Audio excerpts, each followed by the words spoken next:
मथुरा में अगले ही दिन धनु यज्ञ का नजारा किसी ज्वालामुखी के फटने जैसा था। रंगभूमि में हजारों नागरिक बैठे थे, ऊंची दीवारों पर हरे लाल झंडे फहरा रहे थे। बीच में एक विशाल धनुष रखा था, इतना बड़ा, इतना भारी कि 10-10 सैनिक भी उसे हिला नहीं सकते थे। कंस ने यह धनुष देवताओं से जीत कर लाया था। उसका विश्वास था, जिसने इसे छू लिया वह मरे बिना नहीं बचेगा। उसने आज यह धनुष कृष्ण की हत्या का पहला जाल बनाया था। कृष्ण और बलराम का आगमन, अखाड़े में भीड़ में फुसफुसाहट उठी। कृष्ण आ रहे हैं, कृष्ण आ रहे हैं। कृष्ण और बलराम ने सफेद पीले वस्त्र पहने थे। कृष्ण के कान में मोरपंख की मुरली थी, पर आज मुरली से गीत नहीं, बल्कि आंखों से बिजली निकल रही थी। उनका चेहरा शांत था, पर उनके मन में स्पष्ट था, आज धर्म का पहला प्रहार होगा। रोकना। जब कृष्ण उस विशाल धनुष के पास पहुंचे, तभी पहरेदार चिल्ला उठे, रुको, यह राज धनुष है, इसे छूना मना है। कृष्ण मुस्कुराए। उनकी मुस्कान में हल्की मधुरता और हल्की चुनौती थी।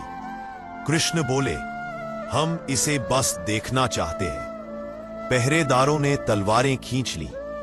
कृष्ण और बलराम ने बस हल्के से अपने पैर हिलाए और पल भर में पहरेदार जमीन पर गिर गए। पे। भीड़ अरे कहकर खड़ी हो गई। कंस के शत्रु पहली बार इतनी आसानी से धूल में मिल गए थे। भीड़ और बलराम ने इसे आत्मा देखने के लिए हिंदी में सब पला। सभी लोगों की आंखें पहली बार कंस से हटकर कृष्ण पर टिक गई। कृष्ण ने धनुष उठाने को हाथ लगाया। धनुष कांप गया और अगला पल धाड़ पे कृष्ण ने उसे तोड़ दिया। धनुष 2 टुकड़ों में टूटकर जमीन पर गिरा। उसकी आवाज बिजली जैसी गूंजी। रंगभूमि की जमीन हिल गई। महल के स्तंभ थर्रा उठे। यह वही क्षण था जब पूरे मथुरा को समझ आ गया, धर्म अब जाग उठा है। महल के ऊंची पर बैठे कंस के हाथ कांप गए। उसने अपनी सिंदूरी दाढ़ी को पकड़ लिया और बुदबुदाया, यह बच्चा नहीं है, यह मृत्यु का अवतार है। उसने तुरंत सैनिकों को भेजा, उन्हें पकड़ो, मार दो। पर कृष्ण और बलराम अखाड़े में तीरों की तरह घूम रहे थे, कभी इधर कभी उधर, और सैनिक एक के बाद एक गिरते चले गए। कुछ ही पलों में पूरा अखाड़ा कृष्ण के सामने नतमस्तक हो गया। यह धनुभंग असल में क्या था? यह सिर्फ एक धनुष तोड़ना नहीं था, यह संकेत था, कंस, तेरा शासन आज से टूट गया। इस एक घटना ने मथुरा के लोगों के हृदय में रोशनी भर दी। अब हर दिल में एक ही वाक्य घूम रहा था, कृष्ण आए हैं, अब अत्याचार का अंत होगा।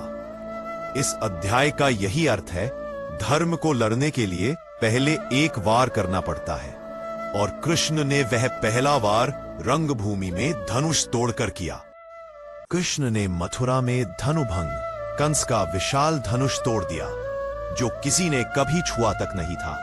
तो यह सीधा संकेत था कि अब कंस का अंत निकट है। कंस को तुरंत खबर मिली, जिस धनुष को तुमने देवताओं से मंगवाया था, वह एक ग्वाले बालक ने खेल खेल में तोड़ दिया है। कंस का चेहरा पीला पड़ गया। उसकी आंखों में घबराहट और क्रोध साथ साथ था, लेकिन उसने अपने डर को छिपाकर हंसते हुए कहा, ठीक है, कल रंगभूमि में कुश्ती प्रतियोगिता होगी। मैं देखता हूं यह बालक कितना बलवान है। अगले दिन मथुरा में विशाल रंगभूमि सजाई गई।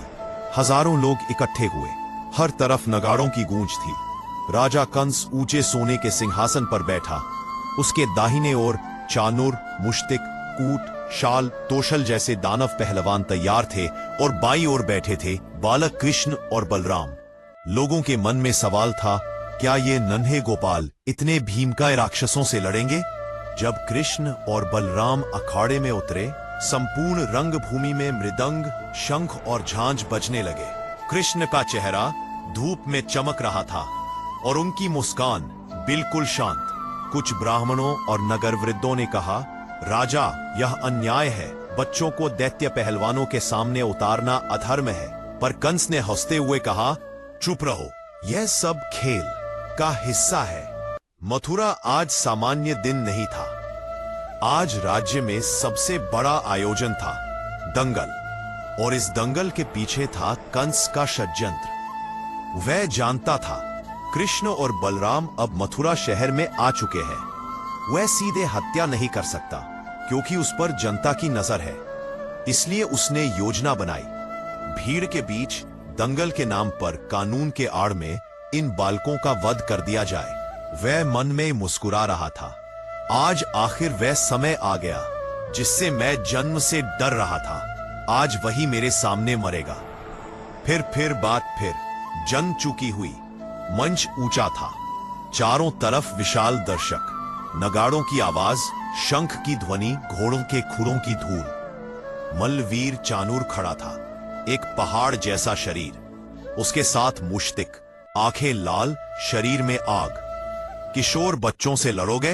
जनता में कोई हिचक रहा था, किसी की आंखों में आश्चर्य, किसी में डर। लेकिन कंस बोल उठा, यही नियम है इस नगर का। दंगल में जो उतरेगा उसे लड़ना ही पड़ेगा।